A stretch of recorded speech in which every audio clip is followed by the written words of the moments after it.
Iya.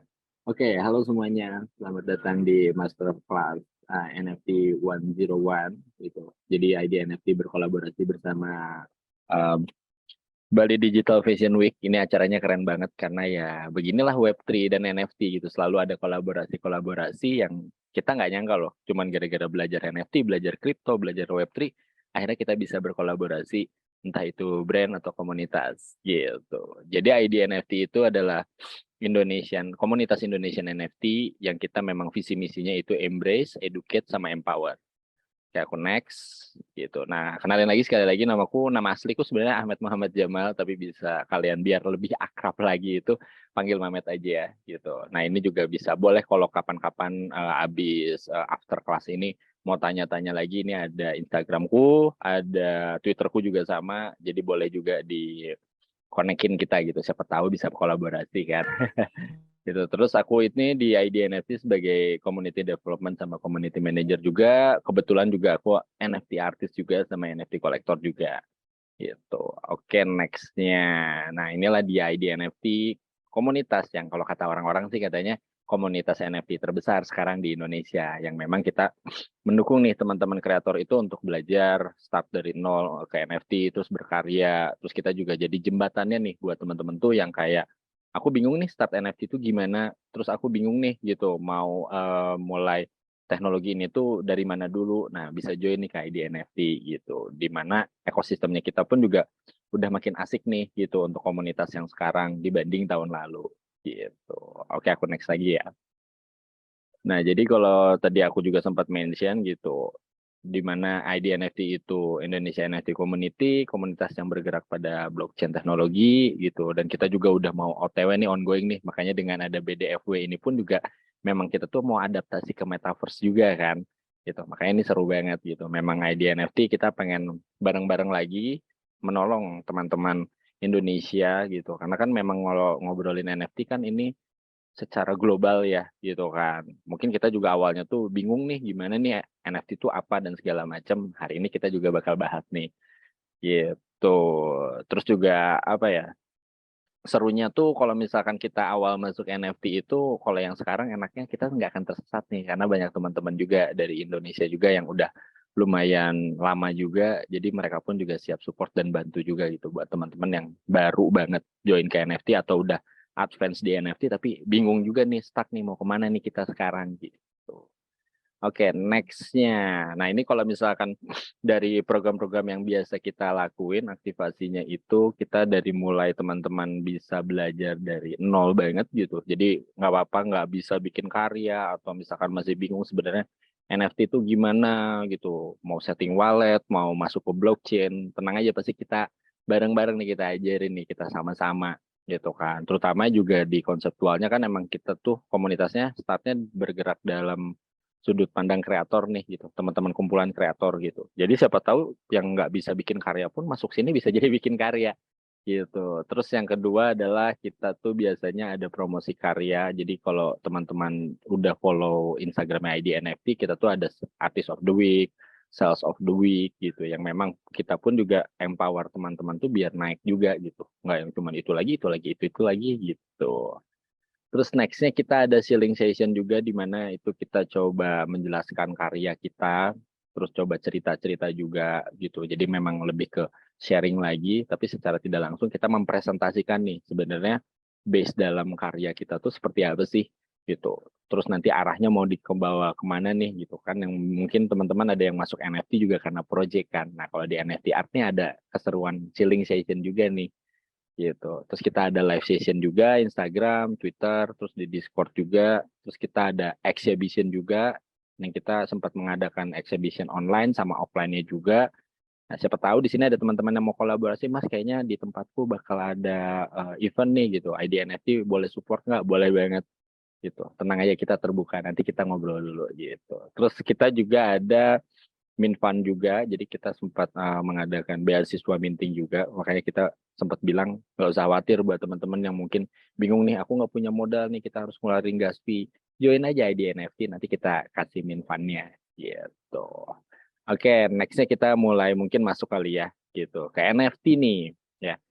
NFT itu singkatannya adalah non-fungible token. Non-fungible token adalah aset digital yang mewakili barang berharga dengan nilai yang tidak dapat diganti atau ditukarkan. Gitu. Setiap NFT memiliki data catatan transaksi di dalam blockchain. Data ini berisi tentang siapa penciptanya, harganya, dan histori kepemilikannya. Gitu. Makanya ini menariknya NFT ini tuh memang sebuah aset digital tuh yang memang nggak bisa ditukar nih gitu, nggak bisa diganti. Kalau memang satu ya satu gitu. Makanya kan mungkin kalau teman-teman udah coba searching juga, di mana kita tuh kalau di NFT itu ada smart contract-nya nih. Nah, smart contract ini yang menjaga secara tidak langsung kepemilikannya. Itu jadi setiap aset digital yang tercatat di blockchain itu pun juga beda-beda gitu, nggak akan bisa sama. Justru itu yang menariknya, ini jadi punya value gitu kan. Jadi satu NFT itu ya belum tentu sama dengan NFT yang lain karena smart contract atau yang tercatat di blockchain itu berbeda gitu. Ini secara generalnya ya si NFT ini gitu kan. Oke, aku next lagi. Itu. Nah, ini perbedaannya kripto dan NFT gitu. Ini nih kalau misalkan kita ngobrolinnya kripto, ini nggak akan jauh-jauh dari NFT. Kita ngobrolin NFT, nggak akan jauh-jauh dari kripto juga gitu. Ini tuh saling berhubungan gitu. Kalau kriptonya sendiri fungible, bisa ditukar nih gitu. Tukar antar koin atau tukar antar fiat ke koin, itu bisa gitu loh. Nah, non fungible token ini gitu kan dapat dipertukar-belikan. Sedangkan kalau misalkan ditukar beliinnya tuh akhirnya dibayarnya pakai aset kripto lagi. Jadi kayak kita tuh harus punya kriptonya dulu, baru bisa nih beli NFT gitu. Nggak semerta-merta kita punya fiat terus aku mau beli NFT gitu. Nah, cara mainnya NFT nggak seperti itu gitu kan. Makanya waktu itu pada saat ada Gozali Effect, semua nganggapnya ya NFT marketplace itu kan kayak Shopee nih gitu loh, bisa ditransfer, bisa dibayar pakai uang rupiah gitu. Padahal ya harus paham dulu nih tentang kripto itu apa gitu kan, blockchain itu apa gitu. Tapi ya nggak apa-apa lah ya gitu. Tapi itu juga seru jadinya gitu.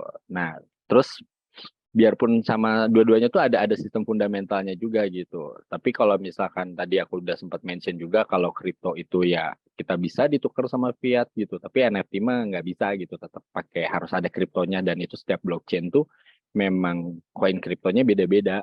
Nah, NFT itu sendiri pun juga blockchainnya beda-beda. Tuh, next ya gitu.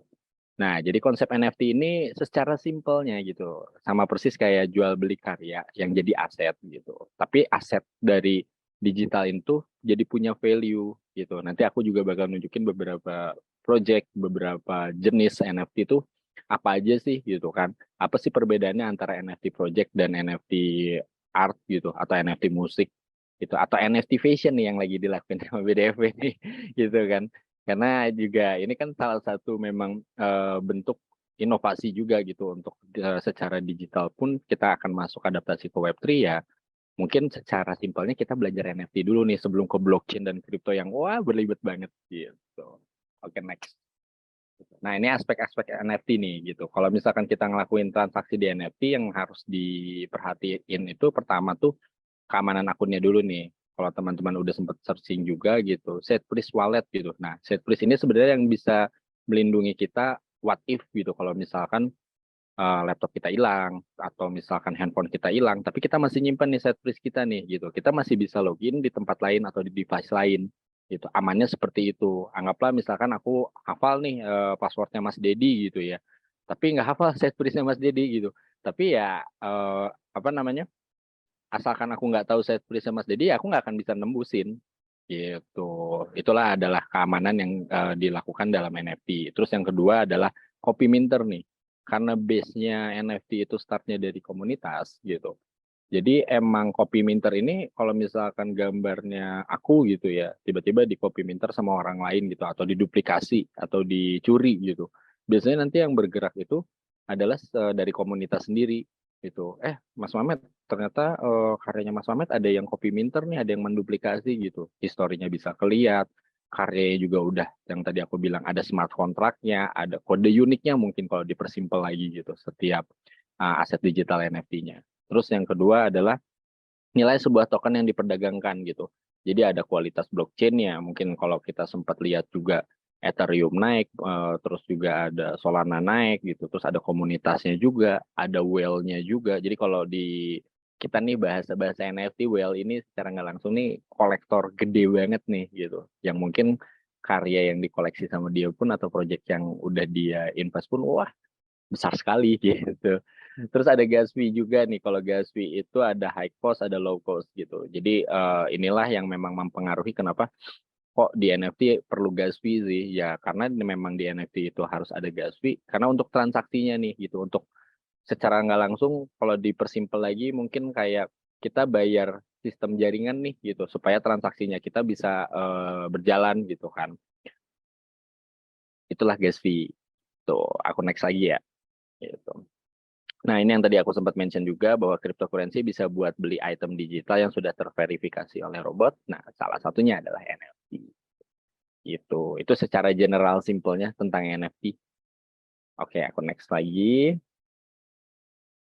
Nah, ini kategori-kategori NFT nih, gitu kan. Mungkin kan masih kelihatannya kayak, oh NFT tuh paling Bored Ape doang gitu, gambar monyet-monyet itu aja gitu kan, atau CryptoPunk aja gitu. Sebenarnya ya ini makin banyak gitu kategori itu. Malah sekarang ya makin apa ya, makin keren lagi gitu kan.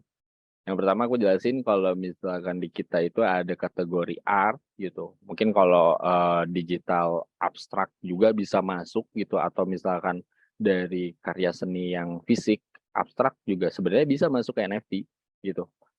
Cuman biasanya kalau misalkan yang art ini lebih ke one on one secara penjualannya gitu. Jadi nggak bisa diduplikasi kalau satu ya satu aja gitu. Anggaplah misalkan aku punya karyanya siapa ya Mbak Siva gitu kan. Aku punya karya Mbak Siva gitu. Tapi ya udah aku cuma punya satu itu doang dan itu ya jadi konteksnya lebih ke art gitu kan.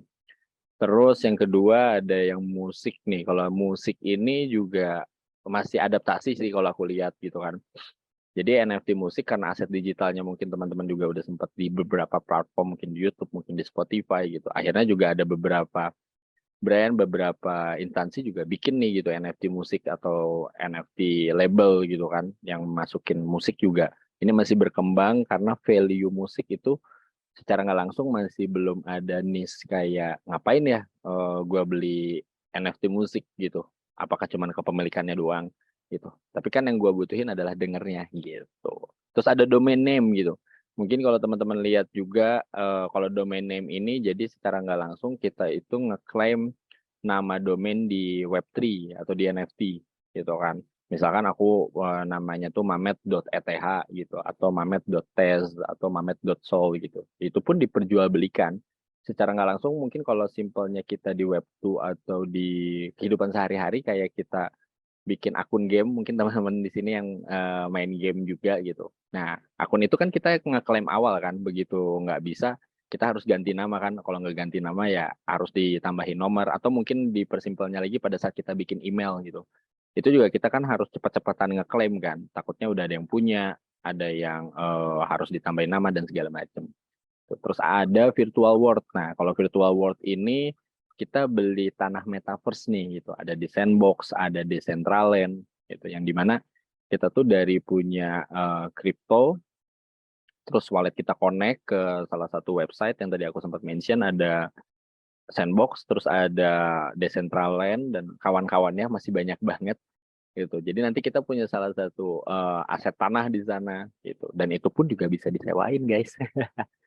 Terus ada trading cards nih. Kalau trading cards juga cukup booming juga biasanya dipakainya itu untuk bentukannya macam-macam bisa buat main game, bisa balik lagi untuk aset flexing mungkin kan ya. Nih aku punya nih salah satu rare cardnya dari company A gitu. Aku doang yang punya gitu, tapi berbentuk aset digital gitu. Terus yang keenam nih ada collectible. Nah, collectible ini adalah PFP yang selalu kita sering lihat di sosial media kita gitu kan. Yang dimana kenapa sih akhirnya gambar-gambar ini tuh kok punya value-nya tinggi banget, gede banget. Karena kalau buat aku sendiri pun juga aku punya salah satu PFP-nya Bored Ape gitu. Itu secara nggak langsung jadi kayak ada kasta sosialnya, jadi kayak ada status sosialnya. Oh, mas-mas ini ternyata punya koleksinya Bored Ape ya, yang ternyata Bored Ape itu setinggi itu harganya. Atau kalau misalkan ada kolektor-kolektor OG yang punya CryptoPunk juga, wah, mas-mas ini punya CryptoPunk nih, pasti orang lama gitu loh. Yang emang CryptoPunk pun kalau teman-teman nanti searching lagi gitu, yang harganya wah, kayaknya bisa beli Land Rover tapi ditumpuk-tumpuk gitu loh sampai bulan. Terus udah gitu ada NFT Sport. Nah, ini NFT Sport itu kalau setauku waktu kemarin belajar-belajar lagi, biasanya ada video-video satu historical momentum gitu, kayak MVP pemain basket, pemain bola gitu, dimasukin ke sini dan itu jadi historicalnya ya cuman kita doang nih yang punya nih satu-satunya gitu. Anggaplah aku punya pas lagi momentumnya ngedangnya LeBron James gitu, ya udah cuman aku doang yang punya nih gitu, dan itu balik lagi bisa diperjualbelikan gitu. Terus ada utility. Nah, ini yang menarik nih, utility itu jadi di mana NFT ini bisa digunakan di real life loh gitu kan. Misalkan aku mau bikin NFT bentuknya kopi gitu, terus nanti dari kopi itu boleh nih nanti yang punya koleksi 10 apa 20 ini, nanti ada beberapa coffee shop yang aku ajak kerja sama, bisa dapat ngeklaim voucher diskon gitu. Jadi ada beberapa bentuk yang akhirnya jadi tiket juga, bisa jadi tiketing gitu. Makanya ini aset digital NFT ini berbagai macam bentuk, cuman memang masuknya mungkin lebih di awal tuh di art atau di collectible karena lebih apa ya, lebih relate gitu secara visual gitu kan. Mungkin aku awalnya juga nggak mau beli NFT gitu ya kalau misalkan gambarnya nggak punya value atau belum ada storyline yang kenceng banget gitu kan. Tapi begitu ngelihat value-nya, oh ternyata ini harganya mahal ya gitu kan. Akhirnya kan jadi tertarik ya. Kalau misalkan ditunjukinnya NFT-nya cuman kayak coding doang, angka-angka doang kan. Kalau aku nggak tahu secara value-nya itu sebenarnya apa ya, aku juga nggak akan beli gitu loh. Kayak kurang worth it gitu loh. Itulah beberapa kategori NFT teman-teman. Oke, next-nya lagi. Nah, ini cara masuk NFT-nya nih gitu. Tapi ini secara Ethereum ya. Sebenarnya kalau misalkan ngobrolin flow-nya di beberapa wallet itu sama aja gitu, atau mau minting itu sama aja. Tapi kalau ini yang base-nya Ethereum dulu deh yang paling simple gitu kan. Jadi kalau kita itu di kita ya gitu, ada personal bank nih. Personal bank ini ya bisa BCA boleh ya, boleh nyebut brand kan. Contoh aja ya gitu. Ada bank-bank emang yang swasta yang ada di kita yang memang mengeluarkan fiat itu, nah nanti langsung mengirim ke crypto bank. Nah, crypto bank ini kalau di kita disebutnya exchanger. Nah, exchanger di kita ada Pintu, terus ada apa namanya, ada toko kripto, terus ada juga Indodex gitu. Jadi nanti dari fiat itu kita top up dulu nih itu ke crypto bank ini gitu kan. Habis udah kita masuk ke crypto bank ini, nanti kita ngirim lagi nih kriptonya gitu loh ke walletnya kita masing-masing. Nah, walletnya kita masing-masing itu biasanya base-nya ada yang browser, ada yang plugin gitu. Yang paling simple ya MetaMask lagi ya gitu. Jadi nanti dari kita udah top up, misalkan aku biasanya top up dari toko kripto dan Indodex juga, terus dikirim. Nah, nanti dari dikirim itu kita langsung bisa masukin nih ke MetaMask wallet gitu. Biasanya kalau di MetaMask itu addressnya startnya dari OX sekian. Itu ada kode uniknya juga setiap aset ininya apa namanya, alamat walletnya gitu. Nah, nanti udah masuk nih kriptonya ya, udah masuk Ethereum-nya. Itu Ethereum-nya misalkan aku punya 5 Ethereum ya. Wah, amin mudah-mudahan ya. Dari 5 Ethereum itu misalkan nanti aku mau coba minting nih, mau coba beli, mau coba selling juga gitu. Nanti dari sini itu aku masuk ke OpenSea, ke Rarible, ke Mintable, atau waktu itu sempat ada Cargo Build, terus Minbase, itu aku bisa langsung karena langsung connect kan gitu. Nanti juga di beberapa marketplace pun juga ada how to-nya juga gitu. Nah, nanti dari how to-nya itu pun kita bisa tahu nih, oh kita mau minting gitu. Oh, after minting kita listing nih gitu. Baru deh kita bisa selling gitu kan. Atau ya kita mau coba langsung beli juga jadi kolektor langsung juga nggak masalah gitu. Jadi secara sistem flow-nya seperti itu. Nah, kalau misalkan dibalik pun juga sama gitu. Tetap kayak misalkan dari marketplace ini kita dapat udah yang kalau buat NFT kreator kita dapat selling gitu. Nanti dari selling ini bakal masuk ke MetaMask, dari MetaMask ini kita kirim lagi ke exchanger, dari exchangernya kita jadiin rupiah dulu, dari rupiahnya nanti kita bisa transfer deh ke bank kita atau mungkin mau ke digital walletnya kita juga bisa gitu. Semudah itu sih sebenarnya kalau udah paham gitu. Nanti juga lama-kelamaan teman-teman juga terbiasa sih.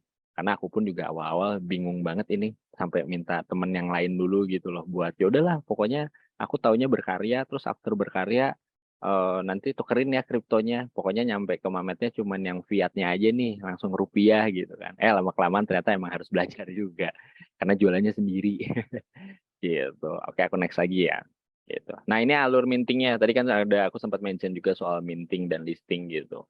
Nah, jadi kalau misalkan buat teman-teman yang ngelakuin project atau menjadi sebagai artis gitu. Jadi memang artis ini bikin produknya dulu nih gitu. Pada saat artis sudah bikin produk, nanti bikin copyright-nya juga. Jadi nanti kalau di marketplace itu udah ditentuin juga gitu. Copyright-nya sistemnya mau seperti apa gitu. Aku lupa copyright-nya tuh bentukan tipenya apa aja gitu kan. Cuman ada yang kayak bisa, ini boleh loh IP-nya mau dibentuk lagi, mau digeneratifin lagi atau mau misalkan dibentuk versi dirimu lagi, itu boleh gitu kan. Ada beberapa project NFT atau art yang akhirnya membuka juga, boleh kok gitu, nggak apa-apa, sok aja silahkan gitu kan. Udah gitu, habis udah artis bikin, terus artisnya tadi mungkin kalau aku bisa contohin, anggaplah aku gitu, akunya buka MetaMask gitu, terus nanti udah masukin Ethereum-nya, udah punya gas fee juga, terus nanti secara nggak langsung harus bayar juga ke marketplace-nya. Kenapa akhirnya bayar gitu? Karena smart contract-nya dari OpenSea, terus ada beberapa marketplace lain, mereka loh yang bikinin smart contract-nya gitu. Kita yang sign-nya gitu. Nanti udah kita sign, terus nanti digital object kita atau aset digital kita ke minting gitu. Habis di proses minting ini nanti jadi ke assign, tercatat dalam blockchain gitu sebagai token gitu, digital token atau NFT gitu. Terus abis udah masuk nih jadi NFT nih si aset digital kita, itu nanti bakal ada historicalnya juga, bakal ada beberapa data gitu bahwa kita sudah minting loh di sini. Kita proses mintingnya startnya dari A, B, C dan lain-lain gitu. Ini masih di Ethereum blockchain ya, karena di beberapa marketplace lain juga beda-beda lagi gitu. Abis udah di minting nih, kita udah secara nggak langsung masukin nih objek kita, aset digital kita ke website marketplace gitu. Nah, kita udah bisa listing nih untuk dijual nih di marketplace gitu. Bisa nih di listing nih, dicantumin nih harganya. Kalau awal itu kita cuman masukin doang, cuman dicatat ke blockchain, terus masukin ke marketplace, barulah di listing sama kita gitu, dijual lagi nih. Nah, nanti setelah udah di listing ini, nanti ada kolektor atau bayar NFT kita pakai kripto, pakai atau pakai Ethereum gitu. Barulah nanti kepemilikannya itu berpindah nih gitu loh. Bahwa buyer ini punya loh salah satu aset digitalnya. Karena kan tadi aku sempat bilang value-nya itu memang satu aset digital di NFT itu memang one on one gitu, satu-satunya gitu. Nanti ada yang menarik nih, nanti pasti ada teman-teman loh kok jadinya karya yang udah aku bikin bukan milik aku kok jadi milik orang lain. Nanti nih ada yang seru nih. Oke, nah ini peluangnya nih kalau misalkan kita mencoba untuk terjun ke NFT lebih dalam gitu ya. Ini aku lebih ke ngebahas dari sudut pandang kreator dulu nih gitu. Sebenarnya kalau misalkan untuk NFT artis sendiri yang pertama itu dapat nilai lebih nih dari fungsi NFT itu sendiri gitu. Karena aku sendiri pun juga pada saat terjun ke NFT gitu, aku nggak nyangka bahwa karya yang aku jual itu bisa harganya setinggi itu gitu kan. Padahal aku sendiri pun juga awalnya juga insecure gitu loh, nggak pede gitu kan. Kayak emang yakin nih karya ini bakal di worth it-in sama orang-orang yang mau collect tuh lebih dari yang aku scan gitu kan. Terus isinya sendiri dari karya karena cuma satu-satunya. Nah, value dari cerita setiap karya atau NFT gitu, itu memang benar-benar satu-satunya gitu. Jadi emang wah asik banget ini gitu loh, limited edition lah gitu, nggak semua orang punya gitu. Terus yang kedua adalah langsung masak lagi. Langsung masuk ke pasar internasional gitu, yang dimana karena kita marketnya global, otomatis buat teman-teman pun juga ini jadi opportunity nih gitu buat teman-teman kreator, teman-teman artis gitu. Opportunity ini tuh karena marketplace-nya juga global, ya siapa tahu kolektornya pun bisa bermacam-macam, nggak cuma dari market Indonesia aja gitu. Bisa ada yang mungkin dari negara tetangga, ada yang mungkin dari US, ada Eropa gitu loh. Langsung nih kita masuk nih bersaing sama secara global juga, pasar global juga gitu. Terus yang ketiga, ini nggak harus bergabung dalam galeri. Sebenarnya sebagai independent artist pun juga bisa masuk gitu. Nggak yang harus, oh mungkin aku harus masuk ke galeri A dulu, kurasi dulu, baru nih bisa NFT-an gitu. Oh enggak gitu.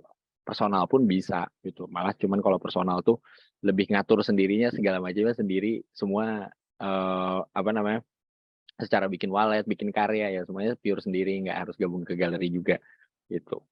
Terus yang keempat cocok untuk semua jenis kreator gitu kan. Mau misalkan ilustrasi, mau 3D, mau motion, mau fotografi, mau musik gitu. Segala macam aset digital itu bisa masuk gitu. Kadang-kadang ada teman-temanku yang coba nanya, "Matt, gue mau terjun NFT nih gitu loh, tapi bingung ya bikin apa gitu kan."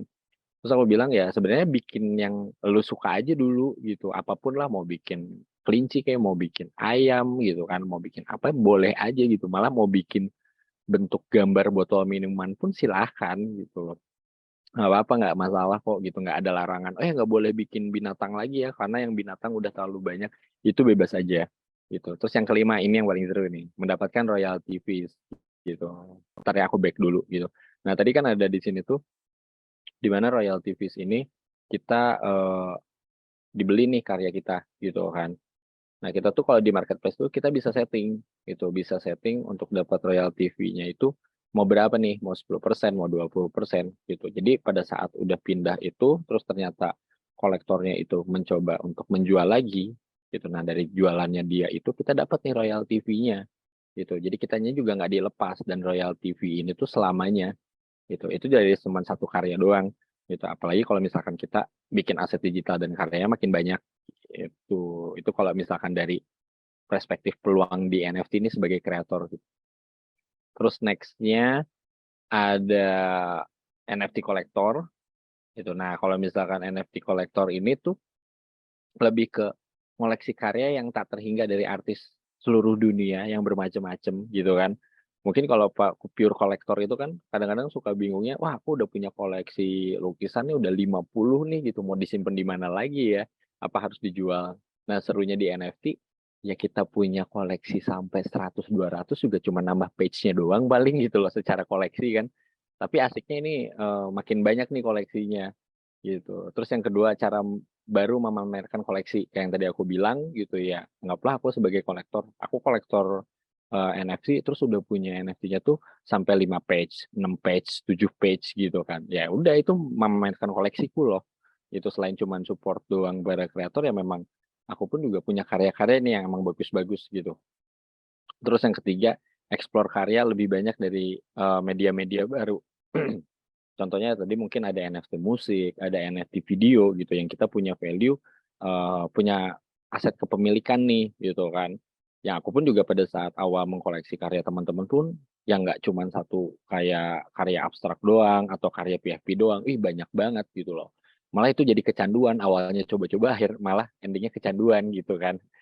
Terus dapat diinvestasikan mau long investment juga bisa gitu. Misalkan ada project yang ternyata dia masih roadmap-nya tuh masih step by step bisa, mau yang short juga bisa, yang mungkin di market tuh udah naik banget, terus mau nih gitu diinvestasiin itu bisa banget gitu. Terus yang kelima itu pasar NFT yang terus berkembang dengan berbagai macam utility, kayak yang tadi aku bilang gitu, ada yang utility-nya konservasi lingkungan, ada yang mungkin mau dibawa ke food and beverage gitu. Jadi secara nggak langsung NFT dan kehidupan nyata pun juga bisa connect nih gitu. Nggak cuma ya udah NFT doang, Web3 doang, tapi ini secara keseluruhannya ini bisa connect gitu.